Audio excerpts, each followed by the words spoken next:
now. 3, 2, Those are only in the old map. Yo, I better be eating this slop for the next 3 months, bro.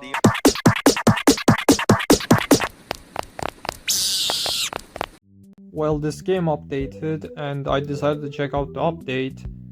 And I'm just gonna give you my honest opinion on what I think about this update, on what's good, what's bad, and what is really, really questionable.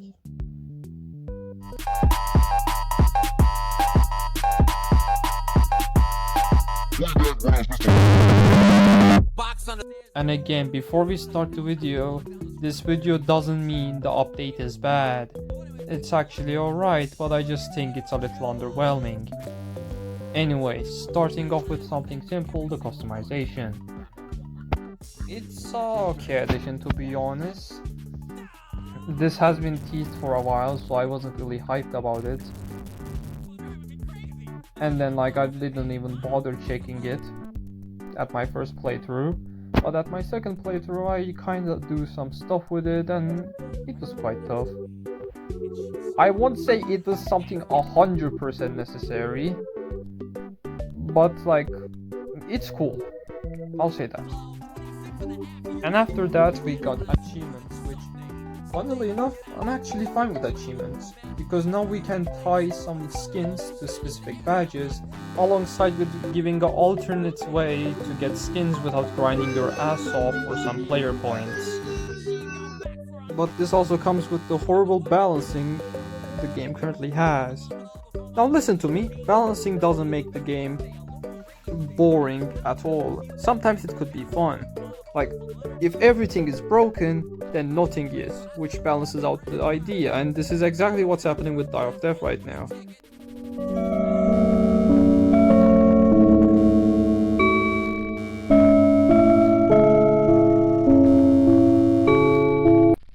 Alright, a lot of stuff got buffed to the max, so I'm just gonna talk about them in a lightning round. So if you guys cannot catch up, you can just stop the video. Starting off with Hot Dog. Hot Dog became the new best ability in the entire game, with it now no longer giving you any penalties upon usage. The only penalty you're getting is a slightly bigger hitbox, which only gets noticeable if you ate around 9 hot dogs. Cloak got a nerf and you can no longer sprint with it. Bugle got added, which is an incredibly good support tool that makes you speed up your allies' ability time, unless they're using a Bugle. Hairpad now has infinite duration at the cost of being able to be destroyed. I guess that's something. Same goes for Speed Pad. Adrenaline now gives everybody near its speed boost while the ability is active. Pi is useless. Don't use it. Flashlight dazes the target that is getting hit by it, and if you land it 15 times you will heal 5 HP and inflict a status effect on the opponent, which will make them much more vulnerable to the stuns, aka being more affected by stuns. Dash now becomes a Pseudo Guess 1337 charge, which you can use to ram yourself to the target to push them back a little bit. But again, you're much better off just using the ability to get away from the target, since you're using 35 stamina for the set attack. I was actually going to include the randomizer, but I think it's better off if you use it yourself, because it's area ability, but again, just like in the name, it's randomized. So you can only use them once, and the next time you need to use it, you need to randomize it again. Nothing that special. Next we are going to be talking about killer changes. 3 killers got buffed, so let's talk about them. We are going to talk about Pursuer first, since it's the easiest one to understand. Howl got completely reworked into now being a projectile attack, which gets even wider the longer it travels. And my dumbass really forgot it became a projectile and was using it like a fucking area effect ability, when in reality it was a fucking projectile that I was firing to the fucking ground. If anybody gets hit by this projectile, they get slowed down for 4 seconds, and Pursuer gets a massive speed boost for half a second. Pretty weird, but interesting. Stalk became an install move now. Upon using Stalk, you go invisible just like usual, however your attacks will get enhanced while in Stalk. Cleave will instead become lunge, which is literally cleave if it was a broken ability, a 0.25 second wind up before immediately dashing to the target, dealing same amount of damage as cleave. And Hobble gets transformed into Chomp, which is really dogshit at base, only dealing 15 damage. However, for every survivor you hit this in a single attack, it gets increased by 5 damage, meaning that if you hit it to 4 people, you will instead deal the same amount of damage as the cleave. But again, you might as well just better off using cleave or lunge. Oh, and a small stat buff I noticed is that Piercer gotten his speed buffed by half a stud, which is very cool. Overall, I am really fine with this, but like, again, lunge doesn't even give you end lag for missing it, so you can just ram your head to the fucking wall and then get distance regardless. And you can now like jump scare motherfuckers by using the cleave or chomp. Very fucking interesting. You can just like go invisible the entire fucking round, find somebody, bro, and then just chomp them like the problem with this is that like I think Piercer is really fucking strong, not because of its kit, but because of that god forbidden lunge ability that is incredibly hard to react to, comes out immediately and then takes away like 30 of your HP. And it doesn't even matter if they miss it or not, they can simply ram their head to the wall and then get distance regardless. Yeah, I think you see where this is going. Anyway, now on to the Harken.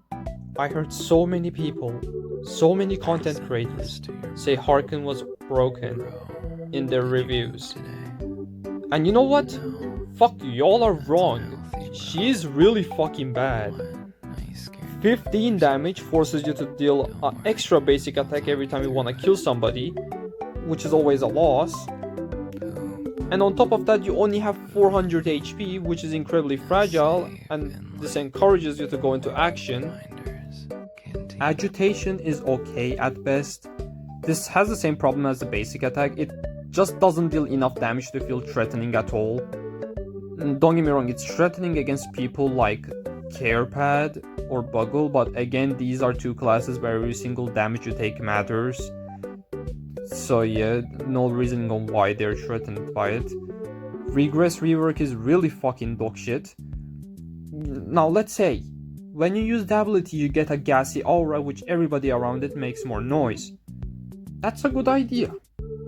But on execution this is dog shit because people can see your fucking location. So what's the point of using the ability when some people are at the other side of the map while you're chasing someone else, and now you're informed on where the fuck you are by everybody. The only time it's okay to use this ability is when you're like close to a lot of people. But again, the problem with Harken is that against multiple people, because of her low HP pool, majority of the time she will get jumped and take around like 100 or 200 damage while trying to beat the shit out of someone or get wildly out of repress. Enrage form is really good and I don't got any problems with that, but what they should do with Harken is that they should just balance out like the difference between the base form and the enrage form. Enrage form is good on its own, but base form is just big doo-doo garbage and it's not worth using at all. Or that's what I think about it. And there are still problems. Yes, it doesn't end up with characters, by the way. The maps have a problem too. The map I'm currently playing on, the one you're seeing in the gameplay, has so many small loops that you can chain loop so much to a part where they cannot even catch you at all. This doesn't mean you cannot win matches here, but because of the fact that you're getting chain looped every 5 seconds, it doesn't really fucking matter. To be honest, they should make a small thing where if there's like really small loops, the killer should have the ability to destroy them. That would really help it out. Majority of the maps are pretty much the same story as well. Grandma's backyard have so many small loops that it's really annoying to chase somebody if they know every single looping spot. That one map where there's flood starting to happen after 30 seconds is actually okay at first, but becomes dog shit simply because of the fact that after the flood happens, the map becomes incredibly fucking narrow. And if you go into the water, you're pretty much dead because you get slowed down by a lot. But yeah, what I'm trying to say here is that map designs, even though they look fucking beautiful and I appreciate this update, just feel so unbalanced. I am sorry for this, but like right now it shouldn't have any problem because the game update just came out like 2 days ago. But this is gonna become a problem soon if this doesn't get fixed in the future. Oh yeah, I forgot to talk about it, but Killjoy rework is really good. I appreciate it. But again, the balancing is really horrible in this game. And horrible balancing doesn't mean the game is bad. It is still fun with horrible balancing. But if this doesn't get fixed in the future, it might become an issue. What up, y'all? Hey guys. So, DiveDef got an update, and Gary has kidnapped me from his basement. And he's using me again for content. It's a joke, but yeah, this video is pretty much true. But from all side of that, let's talk about the DiveDef update. Gary, roll up the gameplay. Thank you. Now, for all of you to know me, I'm the guy who got exposed, but me and Gary are friends, and he's probably gonna take down the video, but let's talk about DiveDef. DiveDef had their biggest update yet, and to be honest, it's a 50-50 chance of it being good nor bad. How would I say this? Number one, the characters. Everyone got their own milestone skins, or mastery. Hold on, I gotta put that on. That's actually a cool name. If you master all of the killers, you get a very special skin. I call it a milestone, or just a cool skin of Pursuer. This one looks hella cool. But overall, the game has gotten a lot of good feedback and a lot of other people who loves it. But there's the other side of it. Number two, people who absolutely despise the update and wants the old version back. I might say to myself, they're not wrong, but the aesthetic, the maps, the characters, even the skins look hella tough. I mean, look at the Pursuer skin I got. Stay in fucking character! It's not human, that's that man's gubby. Yeah, I was forced to read this. Yeah, not my fault. But in the same way, I'd like to say that Pillar Chase, or no, fuck my bad, DiveDef had actually given the best update known to man. But here is the third thing I want to say. Bring back free emotes. Now, this was where we could pick any emotes for free, but you have to buy them now. Yeah, what the fuck? To be honest, I don't like it. You have to spend all your hard earnings, or should I say hard time, while trying to get cool skins. But dude, I'm getting that. My girls love my swag, bro. I gotta get that shirt. Okay, hear me out. It's pretty tough. But in the same way, the update's not bad. I didn't say it was good or better. I still really want to see some more, but I'm not picky. I'm not forcing the devs to make more.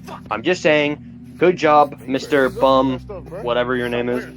But thank you so much for this great update. Me and my friends absolutely enjoyed it. I think Gary didn't like it because I heard him next room or upstairs because it was in the basement. He was crashing the hell out. The whole house looks like a garbage chute. But hey, I hope you guys liked the update as well. And yeah, so be it. I'm going back to the basement. See you, cuss.